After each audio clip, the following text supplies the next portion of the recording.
Je m'appelle Isabelle Martin, j'ai 34 ans et je suis auditrice fédérale senior. La plupart des gens pensent donc que je suis une simple comptable dans un petit cabinet local à Paris, et c'est exactement l'image que je veux renvoyer. Tout a commencé il y a 3 ans, lorsque j'ai intégré la division des enquêtes spéciales de l'Autorité des marchés financiers. Mon travail consiste à traquer les fraudes d'entreprises à grande échelle, à décrypter des montages financiers complexes et à faire tomber des réseaux criminels qui se cachent derrière des façades d'entreprises prospères. Mais pour des raisons de sécurité, je garde un profil bas. Même ma famille ignore la vérité sur mon poste. Ce matin, alors que je triais mes dossiers dans notre appartement du 7e arrondissement, mon mari Marc m'a lancé, un peu agacé. Tu vas encore manquer le dîner familial? Tu sais que j'ai beaucoup de travail, ai-je répondu en rangeant soigneusement mes documents dans ma mallette sécurisée. Isabelle, c'est l'anniversaire de ma mère. Patricia commence déjà à dire que tu te fiches de la famille. Patricia, ma belle-sœur, est une source constante de frustration. Depuis qu'elle a épousé Antoine, le frère aîné de Marc, il y a 5 ans, elle ne rate jamais une occasion de vanter son empire commercial et de rabaisser tout le monde autour d'elle. D'accord, j'irai. Ai-je fini par céder, mais je risque d'arriver un peu tard. Ce que Marc ignorait, c'était que ce jour-là, j'avais une réunion cruciale au siège de l'AMF. Après des mois d'enquête, mon équipe et moi avions découvert des irrégularités massives dans les comptes d'une grande entreprise de construction, Bâtiments Moreau International. Et devinez qui en est la PDG? Oui, ma chère belle-sœur Patricia. Les chiffres ne mentent jamais, a murmuré mon collègue Diego en passant en revue une pile de rapports financiers dans notre bureau sécurisé de la rue de Rivoli. Ils évadent des impôts et blanchissent de l'argent depuis des années, à une échelle qu'on n'imaginait même pas. Et demain, nous lançons l'audit officiel, ai-je ajouté, en refermant mon ordinateur portable. J'avais passé des nuits blanches à analyser des contrats, à croiser des données bancaires et à suivre des flux d'argent qui menaient à des comptes offshore aux îles Caïmans et à Dubaï. Ce n'était pas seulement une question d'évasion fiscale, c'était un réseau sophistiqué de fraude qui impliquait des politiciens locaux, des entrepreneurs véreux et même des prête-noms à l'étranger. J'avais quitté le bureau à 18h30 après une dernière réunion avec le directeur général des audits fédéraux, M. Vasseur. Isabelle, tu es prête pour demain? M'a-t-il demandé, son regard perçant fixé sur moi. Plus que jamais, ai-je répondu avec un sourire discret. En arrivant à la maison de mes beaux-parents à Neuillères-sur-Seine, vers 20h, j'ai été accueillie par une façade illuminée comme un château de contes de fées. La demeure, une imposante maison de maître, était le fruit des insistances de Patricia, qui avait convaincu la famille d'investir dans ce symbole de leur prétendue réussite.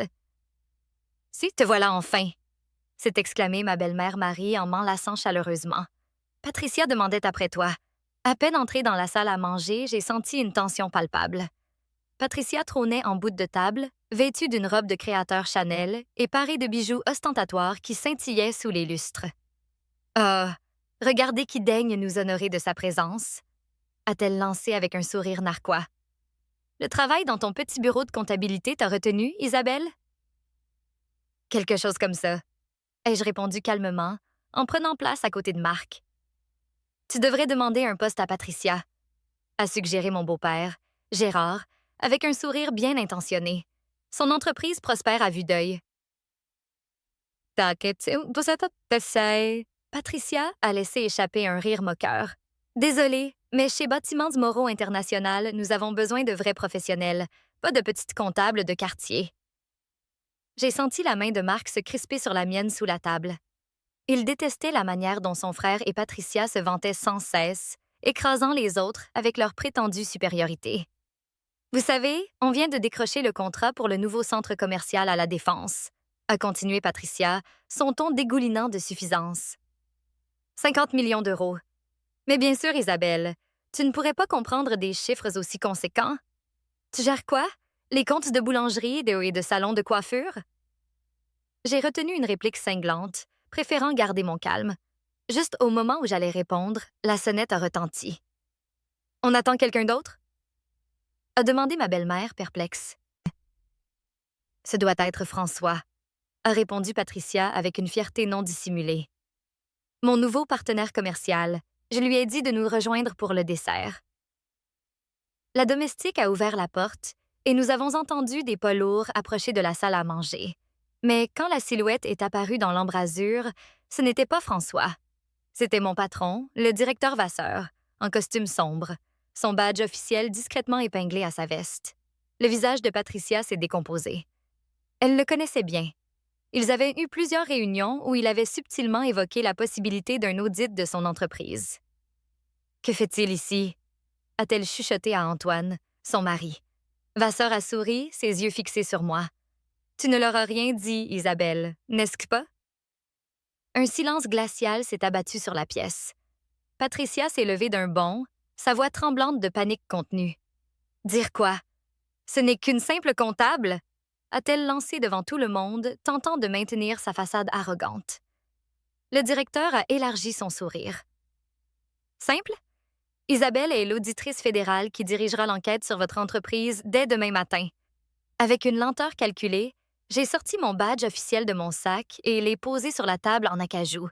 « Je pense qu'on devrait parler de ces 50 millions, Patricia, » ai-je dit calmement. Le bruit du verre de Patricia se brisant sur le sol a résonné comme un coup de tonnerre, marquant le début d'une soirée que personne n'oublierait jamais. Le silence qui a suivi était assourdissant. Patricia s'agrippait au dossier de sa chaise, ses jointures blanchies, par la force de sa prise. « C'est une blague, n'est-ce pas? » a balbutié ma belle-mère, me regardant comme si j'étais une étrangère. « J'ai bien peur que non, madame, » a répondu le directeur Vasseur en prenant place à la table, son ton professionnel mais implacable. « Votre belle-fille est l'une de nos meilleures enquêtrices. Elle travaille sur cette affaire depuis des mois. » Marc me fixait, un mélange de choc, de confusion et d'une pointe de fierté dans les yeux.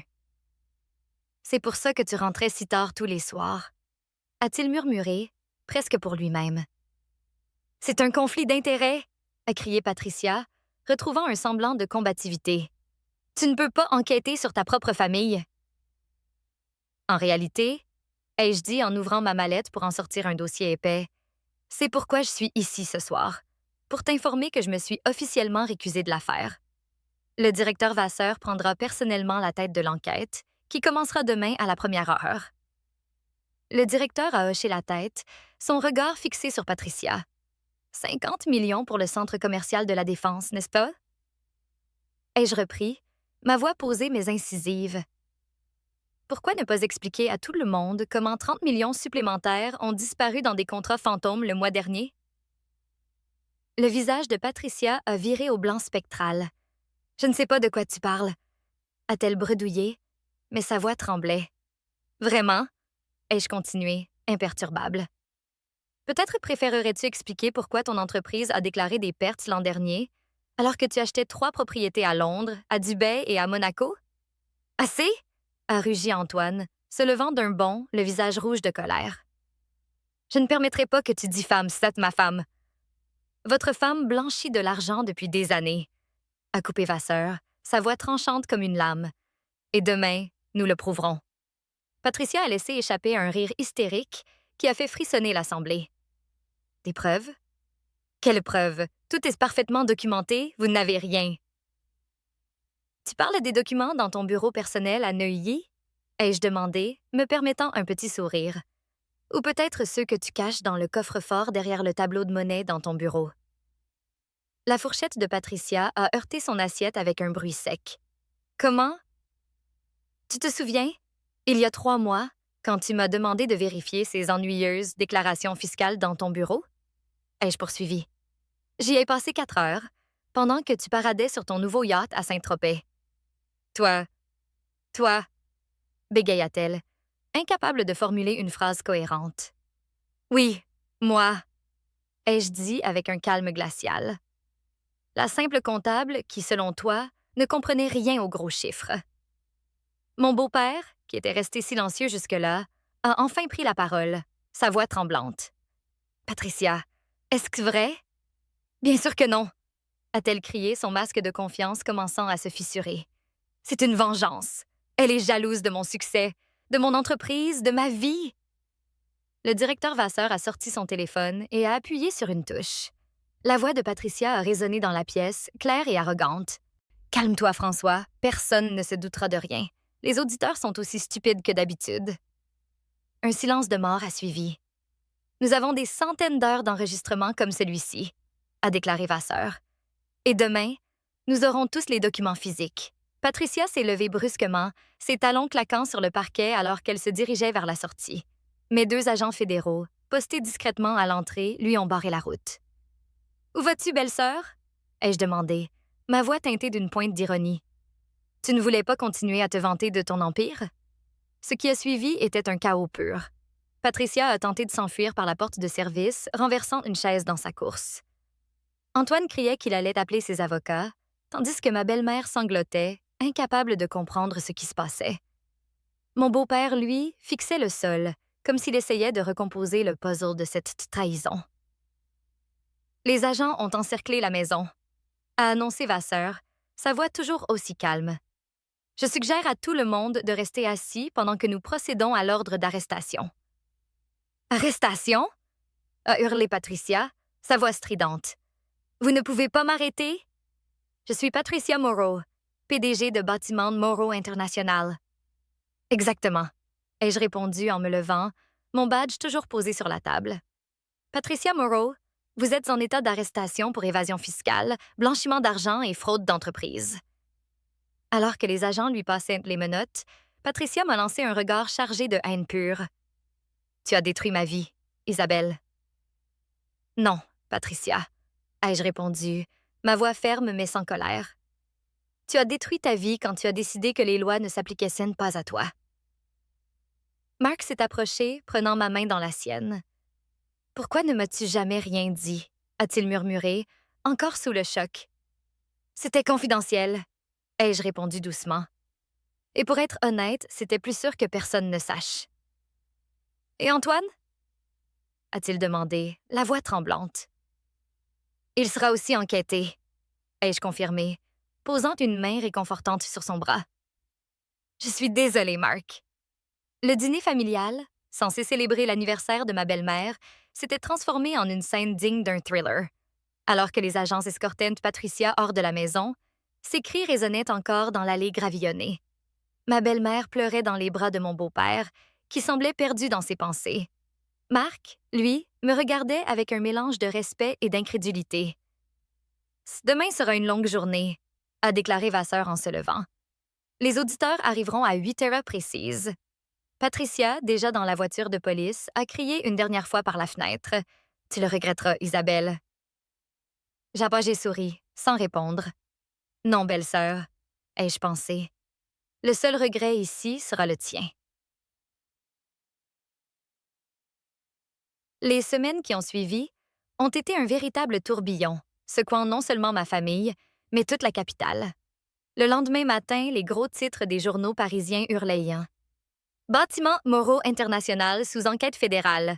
La PDG arrêtée pour fraude massive. Assise dans mon bureau de la rue de Rivoli, je parcourais les rapports d'audit pendant que les chaînes d'information diffusaient en boucle des images de Patricia, menottée, escortée vers le palais de justice. Son tailleur de créateur avait été remplacé par une tenue plus sobre et son arrogance habituelle semblait s'être évaporée. Les auditeurs ont trouvé bien plus que ce qu'on attendait, m'a dit Diego en posant une pile de dossiers sur mon bureau. La fraude s'étend à 5 pays. France, Royaume-Uni, Émirats arabes unis, Suisse et Singapour. Combien en tout? Ai-je demandé, sentant l'ampleur de l'affaire me donner le vertige. Plus de 200 millions d'euros, a répondu Diego, secouant la tête. Ta belle-sœur était plus ambitieuse qu'on ne le pensait. L'affaire est devenue le scandale financier de l'année. Chaque jour apportait son lot de révélations. Des pots de vin versés à des élus locaux, des documents falsifiés, des comptes bancaires offshore soigneusement dissimulés et un réseau complexe de sociétés écrans opérant dans plusieurs juridictions. Mon téléphone sonnait sans arrêt. Des appels de cousins éloignés, des messages d'excuses de membres de la famille et même des menaces voilées de la part d'associés de Patricia qui voyaient leur propre empire s'effondrer. Un après-midi, alors que je travaillais tard, Marc est entré dans mon bureau, l'air épuisé. « Antoine a tout avoué », a-t-il dit en se laissant tomber sur une chaise. Il a dit que Patricia était le cerveau de l'opération depuis le début. « Comment vas-tu? » ai-je demandé, posant mes dossiers pour lui accorder toute mon attention. « C'était dur, a-t-il admis. Mon frère a toujours été celui qui réussissait, celui qu'on admirait. Maintenant, il négocie avec le procureur pour réduire sa peine. L'enquête a également révélé une vérité encore plus choquante. Patricia avait détourné de l'argent appartenant à ses propres beaux-parents. La demeure de Neuilly, qu'elle avait présentée comme un achat financé par les profits de l'entreprise, avait été acquise avec de l'argent blanchi. La propriété était désormais sous scellé, en attente de saisie. Tes parents, ai-je commencé, ne sachant pas comment aborder le sujet. Ils sont dévastés, a soupiré Marc. Maman pleure sans arrêt et papa, il se sent trahi. Ils ont tout misé sur Patricia. Ils croyaient en son succès. Je suis désolée, ai-je murmuré, posant une main sur la sienne. Ne le sois pas, a-t-il répondu avec un faible sourire. Tu faisais ton travail, et franchement, je suis fière de toi. Un mois après l'arrestation, je me suis retrouvée dans une salle d'interrogatoire au siège de l'AMF, face à Patricia. Ses cheveux, autrefois impeccablement coiffés, étaient ternes, et son arrogance avait laissé place à une amertume froide. « Tu viens te réjouir de ma chute? » a-t-elle lancé, les yeux plissés. « Non, » ai-je répondu calmement. « Je viens t'offrir un marché. »« Un marché? » a-t-elle ricané. « Après avoir ruiné ma vie? » Patricia, tu risques 30 ans de prison, ai-je dit, posant un dossier devant elle. Mais si tu coopères, si tu nous aides à récupérer l'argent et à identifier tous les complices, nous pourrions réduire ta peine à 10 ans. Elle m'a fixée, incrédule, avant de laisser échapper un rire amer. Et pourquoi ferais-tu ça pour moi? Je ne le fais pas pour toi, ai-je répondu, ma voix ferme. Je le fais pour la famille que tu as détruite par ton avidité. Pour tes employés, qui perdront leur emploi à cause de tes magouilles. Pour les contribuables, qui méritent que justice soit faite. Après 3 heures de négociations tendues, Patricia a fini par craquer. Elle a signé un accord de coopération, livrant les noms de ses complices et les détails de ses opérations illégales. Sa confession a conduit à l'arrestation de 12 autres cadres et à la récupération de près de 150 millions d'euros détournés. 6 mois plus tard, le verdict est tombé au Palais de justice de Paris. Patricia a été condamnée à 12 ans de prison, Antoine à 8 et plusieurs de leurs associés à des peines allant de 5 à 15 ans. Le jour du jugement, ma belle-mère m'a serrée dans ses bras, les larmes aux yeux. « Je suis tellement désolée, Isabelle, » a-t-elle murmuré. « On t'a toujours sous-estimée, aveuglée par le prétendu succès de Patricia. »« Ce n'est pas grave, » ai-je répondu, lui rendant son étreinte. « Parfois, les apparences trompent. Ce soir-là, en dînant avec Marc dans notre appartement, il m'a regardé avec un sourire mélancolique. « Tu sais ce qui est ironique? » a-t-il dit. « C'est si Patricia n'avait pas été si arrogante, si elle ne t'avait pas constamment rabaissé, tu n'aurais peut-être jamais creusé aussi loin dans ses affaires. » L'orgueil précède la chute, ai-je murmuré, repensant à toutes les fois où elle m'avait traité de simple comptable. 1 an plus tard, le paysage familial a radicalement changé. La demeure de Neuilly a été vendue aux enchères, mais j'ai aidé mes beaux-parents à s'installer dans une maison plus modeste, mais chaleureuse, à Boulogne-Billancourt. Antoine purge sa peine, tout en collaborant avec les autorités sur d'autres enquêtes. Patricia, quant à elle, passe ses journées dans une cellule, probablement à ressasser ses jours de gloire lorsqu'elle se pavanait dans des robes de haute couture et se moquait de moi. Mon travail reste entouré de secrets, bien que ma famille connaisse désormais la vérité. Le directeur Vasseur m'a promu chef de division et je continue à traquer les fraudes d'entreprise, analysant des montagnes de données et déjouant des schémas toujours plus complexes. Parfois, en examinant un nouveau dossier, je repense à ce dîner familial, à l'instant où j'ai posé mon badge sur la table, à l'expression de choc sur le visage de Patricia. Cette soirée m'a appris une leçon précieuse. Ne jamais sous-estimer quelqu'un, surtout pas ceux qui semblent inoffensifs. « À quoi penses-tu? » m'a demandé Marc un soir, alors que je feuilletais des rapports à la maison, une tasse de thé fumante à la main. « À comment un simple dîner a bouleversé tant de vies? » ai-je répondu, les yeux dans le vague. « Tu regrettes? » J'ai repensé à toutes les victimes de la fraude de Patricia, aux familles qui avaient récupéré leur argent, aux contribuables protégés par la justice que nous avions rendue. « Non, » ai-je dit avec un sourire. La vérité fait mal, mais elle est si nécessaire. Sur mon bureau, encadré, trône une photo de ce dîner familial, prise juste avant que tout n'explose.